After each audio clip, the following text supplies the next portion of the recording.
सभी को नमस्कार। इसके पिछले कालांश में बिफोर क्लास लो हमारे चौथा पार्ट कौन, इस पार्ट के अंतर्गत दो पद्य सीखे। आज मैं तीसरा और चौथा बाकी दो पद्य आज मैं समझाऊंगी। देखिए मां, కౌన్ లెసన్ లో మనం 2 పాయింట్స్ ఆల్రెడీ నేర్చేసుకున్నాం। ఈ రోజు క్లాస్ లో రిమైనింగ్ 2 నేర్చుకున్నాం। ఓకే, फर्स्ट 2 पॉइंट्स स्टूडेंट कौन कविता पाठ है, इसके कवि कौन है? बालस्वरूप राही। कवि इस कविता के द्वारा अगर प्रकृति में पेड़, चांद, सूरज, नेक्स्ट पर्वत, नदियां आदि, इंद्रधनुष आदि ना होते तो, बादल आदि ना होते तो क्या होता है, इसके बारे में हमें पूछता है, हमें बताता है। और पहला पद पोएम, फर्स्ट पोएम, अगर चांद ना हो तो, रात के समय चांद ना होता तो हमें दिशा कौन दिखाता है? अगर सूरज ना होता तो दिन को सोने सा कौन चमकाता है? अगर स्वच्छ या निर्मल नदियां ना होती तो हमें जग की प्यास कौन बुझाता है? अगर पर्वत ना हो तो मीठे झरने कौन बहाता है? देखिए थर्ड पोएम, अगर ना होते पेड़ भला फिर हरियाली फैलाता कौन? अगर ना होते फूल बताओ खिल खिल कर मुस्काता कौन? अगर ना होते बादल नभ में इंद्रधनुष रच पाता कौन? अगर ना होते हम तो बोलो ये सब प्रश्न उठाता कौन? अगर ना होते पेड़, पेड़ का अर्थ क्या है? ट्री। अगर प्रकृति में पेड़ ना होते तो हरियाली फैलाता कौन? कौन? हरियाली। हरियाली का अर्थ क्या है? हरियाली, ग्रीनरी। हरियाली माने ग्रीनरी, भाववाचक संज्ञा। अगर प्रकृति में पेड़ ना होते तो हरियाली कौन फैलाता है? फैलना सामान्य क्रिया, फैलाना व्यापिंపజేయడం, స్ప్రెడ్ చేయడం, प्रेरणार्थक क्रिया। ओके, अगर प्रकृति में पेड़ ना होते तो हरियाली कौन फैलाता है? పచ్చదనాన్ని, గ్రీనరీని ఎవరు వ్యాపింపజేస్తారు? ప్రకృతిలో చెట్లు ఉంటేనే కదా అవి పచ్చగా, ప్రకృతి అంతా కూడా సస్యశ్యామలంగా పచ్చగా ఉండేది। సో अगर प्रकृति में पेड़ ना होते तो हरियाली कौन फैलाता है? చెట్లే లేకపోతే పచ్చదనాన్ని ఎవరు వ్యాపింపజేస్తాడు? अगर ना होते फूल बताओ खिल खिल कर मुस्काने वाला कौन? फूल, फूल का अर्थ क्या है? फ्लावर्स। सिंगुलर प्लूरल రెండు फूल, फूल ఏకవచन फूल, बहुवचन आल्सो फूल। पेड़ आल्सो पेड़, एकवचन पेड़, बहुवचन भी पेड़। अगर फूल ना होते तो, फूले लेకపోతే खिल खिल कर मुस्काने वाला कौन है? खिलना, खिलना అంటే బ్లూమింగ్, వికసించడం। వికసించి నవ్వేది ఎవరు? ముసుకానా, నవ్వించడం, నవ్వడం, ముసుకునా, ముస్కానా, ముసుకునా అంటే నవ్వడం, ముస్కానా నవ్వించడం। ఓకే, अगर फूल ना होते तो खिल खिल कर मुस्काने वाला कौन है? వికసించి నవ్వించేది ఎవరు? ఒకవేళ ప్రకృతిలో పువ్వులే లేకపోతే, ఫ్లవర్సే లేకపోతే వికసించి నవ్వించేది ఎవరు? अगर पेड़ ना होते तो हरियाली कौन फैलाता है? अगर फूल ना होते तो खिलकर मुस्काने वाला कौन है? नेक्स्ट वन, अगर ना होते बादल नभ में इंद्रधनुष रच पाता कौन? अगर ना होते हम तो बोलो ये सब प्रश्न उठाता कौन? अगर ना होते बादल, बादल का अर्थ क्या है? क्लाउड्स। बादल माने क्लाउड्स। अगर बादल ना होते तो नभ में इंद्रधनुष को कौन रचाता है। इंद्रधनुष, नभ, नभ का अर्थ क्या है? आकाश, आसमान, स्काई, स्काई, नभ का अर्थ स्काई। अगर नभ में, आसमान में बादल ना होते तो इंद्रधनुष को कौन रचाता है? इंद्रधनुष, इंद्रधनुष माने क्या है? 7 रंगों वाला रेनबो, रेनबो, इंद्रधनुष माने रेनबो। अगर नभ में, आसमान में बादल ना होते तो इंद्रधनुष को कौन रचाता है? अगर ना होते हम तो बोलो, हम का अर्थ क्या है? वी, सर्वनाम शब्द हम। अगर हम नहीं हो तो, ఒకవేళ మనమే లేకపోతే ये सब प्रश्न कौन उठाता है? सब प्रश्न कौन पूछते हैं? ఈ ప్రశ్నలన్నీ ఎవరు అడుగుతారు?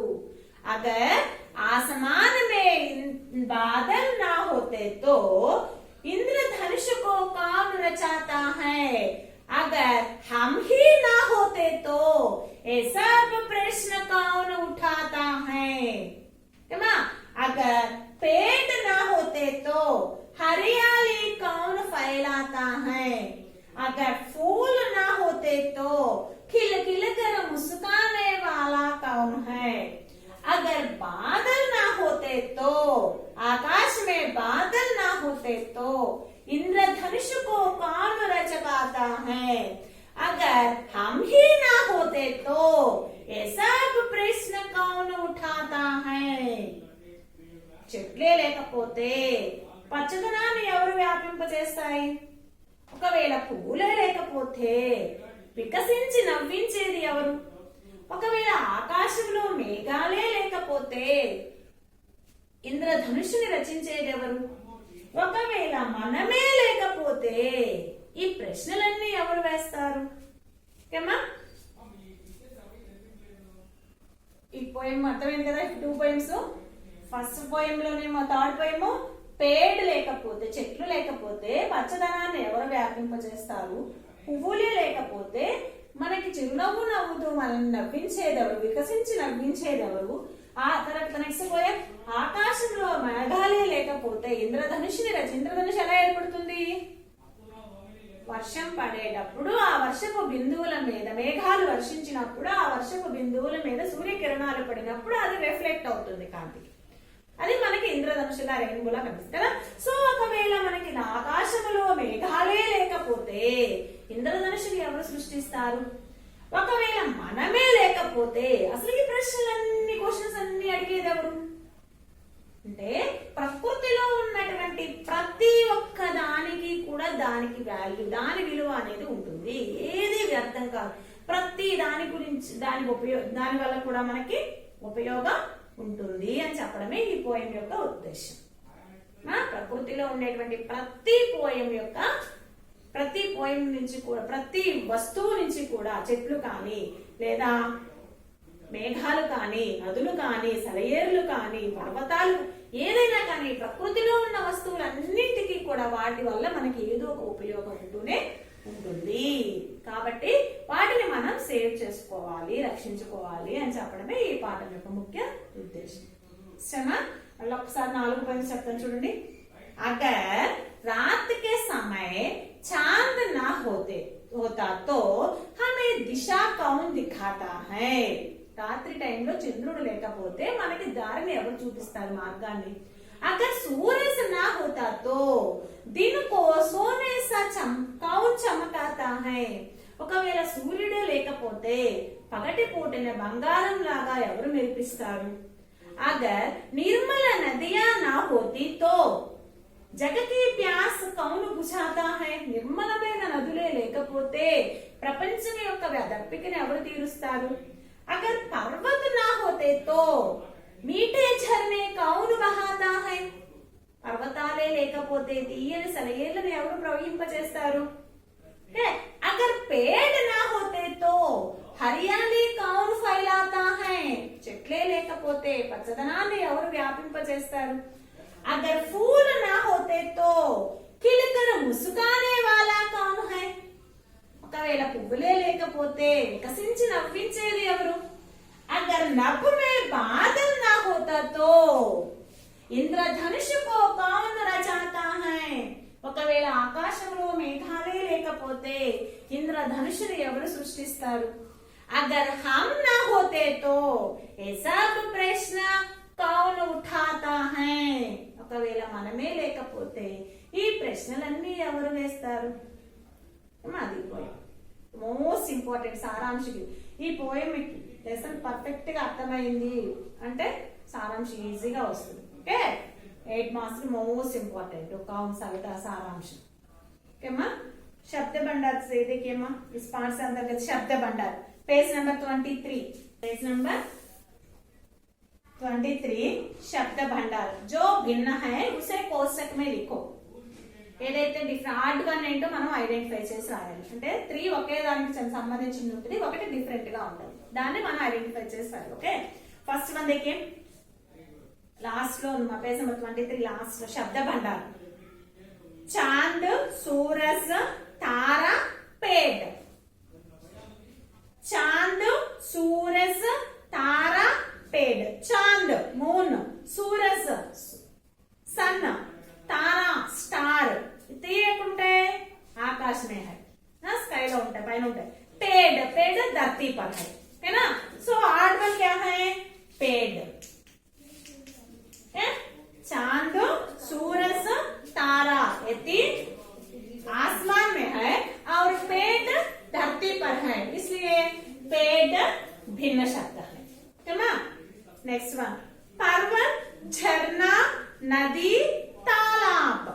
पर्वत माउंटेन्स, झरना वाटरफॉल्स, नदी रिवर, तालाब पॉन्ड. झरना, नदी, तालाब ఇవి ఫ్లో అవుతూ ఉంటాయి కదా. సో పర్వత్ ఇవన్నీ వాటర్కి సంబంధించినవి. झरना, नदी, तालाब. నెక్స్ట్ పర్వత mountain rock. So odd one పర్వత, ఆడ్ వన్ పర్వత. నెక్స్ట్ వన్ బాదల్, పశు, నభ్, ఇంద్రధనుష్. బాదల్ క్లౌడ్స్, పశు యానిమల్స్, నభ్ స్కై, ఇంద్రధనుష్ రెయిన్బో. ఓకే, ఆడ్ వన్ ఏంటి? బాదల్, నభ్, ఇంద్రధనుష్. 3 ఆకాశంలో ఉంది అవునా. నభ్ ఆకాశం, ఆ బాదలు ఆకాశంలోనే ఉంటాయి. ఇది ఆటి వల్ల ఇంద్రధనుషులు, అది కూడా ఆకాశంలో ఉంది. సో ఆడ్ వన్ పశు, ధర్తీ పర్ హై, భూమి మీద ఉంటుంది పశు. ఇది ఆడ్ వన్. భిన్న శబ్ద వాళ్ళ భిన్న శబ్దార్థం అంటే డిఫరెంట్ వర్డ్. 3 ఒకే దానికి చెంది ఉంటుంది, ఒకటి డిఫరెంట్ గా ఉంటుంది, దాన్ని మనం ఐడెంటిఫై చేస్తాం. ఓకేమా. నెక్స్ట్ नीचे दिए शब्द तालिका में सही स्थान पर लिखो. కింద కొన్ని వర్డ్స్ ఇచ్చారు, వాటిని మనం టేబుల్ లో కరెక్ట్ ప్లేస్ లో రాయమన్నారు. ఏమేమి ఇచ్చారు? चांद, सूरज, सड़क, तारा, पर्वत, पेड़, बादल, नदी, घर, इंद्रधनुष.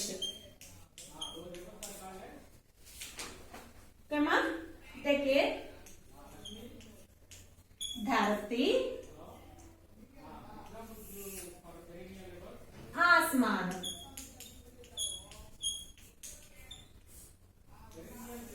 భూమి మీద ఉండేవేంటి, ఆస్మాన్లో ఉండేవేంటి, ఆకాశంలో ఉండేవేంటి మనం ఈ టేబుల్ లో రాయాలి. फर्स्ट वन चांद. चांद कहाँ है? चांद आसमान में है, आकाशंలో కదా ఉండేది, आसमान. सूरज, सूरज कहाँ है? सूरज आसमान में है, आसमान. नेक्स्ट तारा, स्टार्स, स्टार्स आसमान, स्टार. नेक्स्ट नेक्स्ट पर्वत माउंटेन, पर्वत कहाँ है? धरती पर है, धरती। पेड़ ट्री, ट्रीज, पेड़ कहाँ है? धरती पर है। नेक्स्ट बादल, बादल कहाँ है? आसमान में है। ओके, नदी, नदी कहाँ है? धरती पर है। और घर, घर कहाँ है? धरती पर है।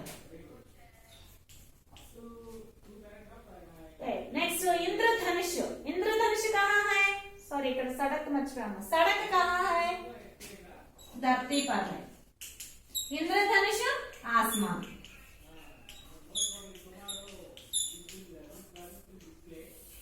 ओके, చాంద్ సూర్య, వీటి మీనింగ్స్ తెలిస్తే మనకి టేబుల్ ఈజీగా రాసేయచ్చు. ఆకాశంలో ఉండేవేంటి, భూమి మీద ఉండేవేంటి. ఓకేమా? नेक्स्ट वन, नीचे दी गई तालिका में कविता के कुछ शब्द छिपे हुए हैं, उन्हें ढूंढकर वाक्य प्रयोग करो. ఫస్ట్ వర్డ్స్ వెతకండి. కింద టేబుల్ లో కొన్ని వర్డ్స్ ఉన్నాయి కదా, లెటర్స్ ఇచ్చారు కదా, వాటిలో కవితలో ఉన్నటువంటి వర్డ్స్ దాగి ఉన్నాయట. వాటిని వెతికి కొన్ని వర్డ్స్ రాయమన్నాడు. ఫస్ట్ ఆల్రెడీ ఇచ్చారు మనకి సూరజ్, సూరజ్ గురించి ఇచ్చాడు. ఇంకా ఏమున్నాయో చూడండి. ఫస్ట్ లైన్ లో సెకండ్ లైన్ లో కలిపి స్ట్రైట్ లైన్ లో చాంద్, చాంద్ ఉంది కదా, చాంద్ లేదా టేబుల్ రాస్తాం చూడండి.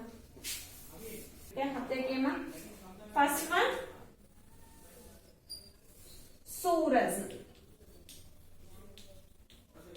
సూరజ్. నెక్స్ట్ చాంద్, చాంద్. Next third line nabh. Okay, next last one jag, jag. Next fourth paid, paid. Okay, next sone, सोने. नेक्स्ट इंद्र,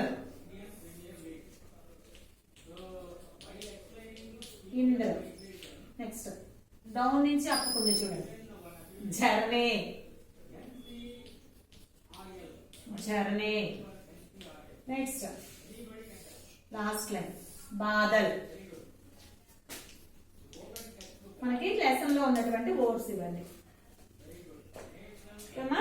కింద నుంచి ఉంది చూడండి ఇంకొకటి కిల్,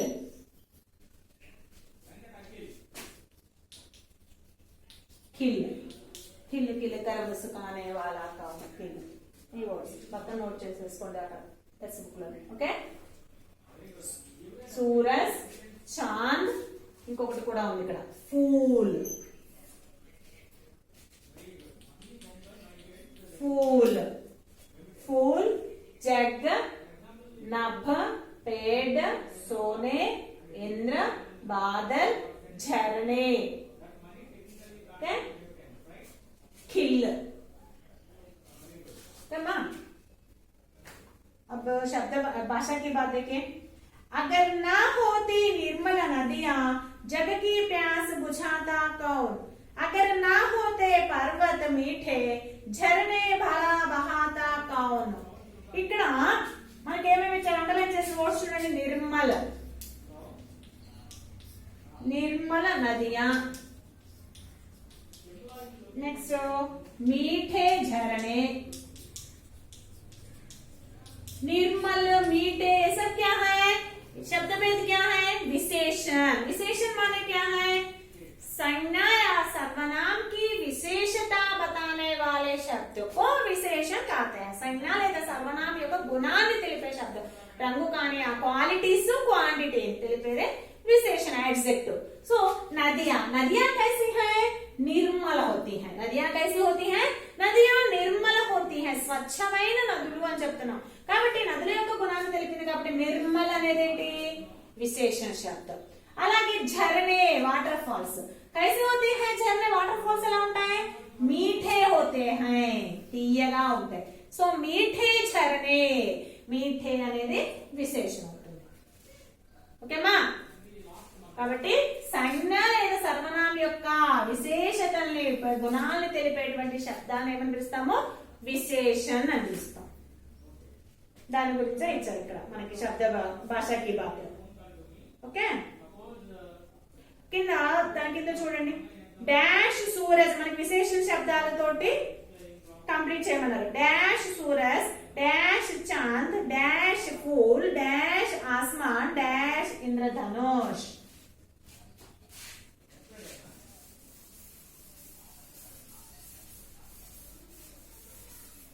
ఫస్ట్ వన్, డాష్ సూరజ్, చమకతా హువా, సూరజ్ మెరుస్తూ ఉన్నటువంటి సూర్యుడు. సో చమకతా హువా అనేది ఏమవుతుంది విశేషం. నెక్స్ట్ చాంద్, శీతల చాంద్, చల్లని చంద్రుడు. సో శీతల విశేషం. నెక్స్ట్ డాష్ ఫూల్, డాష్ ఫూల్, ఖిల్ఖిలాతా, ఖిల్ఖిలతా ఫూల్, వికసిస్తున్నటువంటి పువ్వులు. ఖిల్ఖిలతా, ఖిల్ఖిలాతా వికసిస్తు లేదా ఖిల్ ముస్కాతా ఏదైనా రాసుకోవచ్చు. నెక్స్ట్ విశాల్ ఆస్మాన్, ఆస్మాన్ విశాలమైన ఆకాశము. సో విశాల్ అనేది విశేషణ శబ్దం. అలాగే సుందర ఇంద్రధనుష్, సుందర ఇంద్రధనుష్, అందమైన రెయిన్బో. సో సుందర్ అనేది విశేషం. అంటే సంజ్ఞ యొక్క గుణాన్ని తెలుపుతుంది. సూర్యుడు ఎలా ఉన్నాడు, మెరుస్తూ ఉన్నాడు, కాబట్టి ఆ మెరవడం అనేది విశేషం. శీతల చల్లగా ఉన్నాడు చంద్రుడు, చల్లగా శీతల విశేషం. కిల్కిలాతా ఫూల్ వికసిస్తున్నటువంటి పువ్వులు వికసిస్తున్నాయి. నెక్స్ట్ విశాల్ ఆస్మాన్, విశాలమైన ఆకాశం విశాల్. సుందర ఇంద్రధనుష్, బ్यूटीफुल रेनबो. సో सुंदर ये सब क्या है विशेषण शब्द अने संज्ञा या सर्वनाम की विशेषता बताने वाले शब्द को विशेषण कहते हैं. ఆల్రెడీ మనం దాని టైప్స్ మొత్తం బిఫోర్ క్లాస్ నేర్చేసుకున్నాం. ఓకేమా? గుర్తున్నాయి కదా? విశేషణ సంజ్ఞ లేదా సర్వనామం యొక్క గుణాన్ని తెలిపేదే विशेषण. ఎన్ని రకాలవి विशेषण कितने प्रकार के होते हैं? 4 प्रकार के होते हैं. गुणवाचक विशेषण, परिमाणवाचक विशेषण, संख्यावाचक विशेषण, सार्वनामिक विशेषण. फस्ट ग्रामर क्लासेस లోనే మనం నేర్చేసుకున్నాం. ఒకసారి రిమైండ్ చేసుకోండి. ఓకే?